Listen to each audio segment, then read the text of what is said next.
Hello, in this video we will be showing you how you can access the Journal of Media Practice off campus. On the Library Canvas page, just scroll down to the main menu and click on the Access e-Resources icon. From the list of options available, just click on the Journals icon.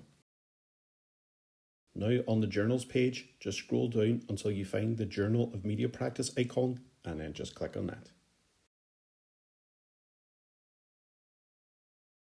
Now on the Journal of Media Practice page, just click on the logo to access this e-resource. You should now find yourself on the Journal of Media Practice main page. To log in to access this e-resource, just click on the login button on the top right of the page. And now you'll be asked to either log in via your institution or log in via your email address. In the Via Your Institution option, just click on the Access for Your Institution button. Now you'll be asked to select your institution. In the search bar where it asks you to type the name of your institution, just type on Northwest Regional College.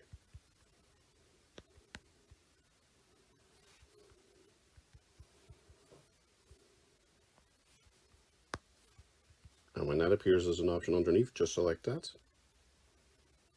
Finally, you'll be asked for your login details. Just enter your 8-digit user ID, followed by the password, and then finally click the login button.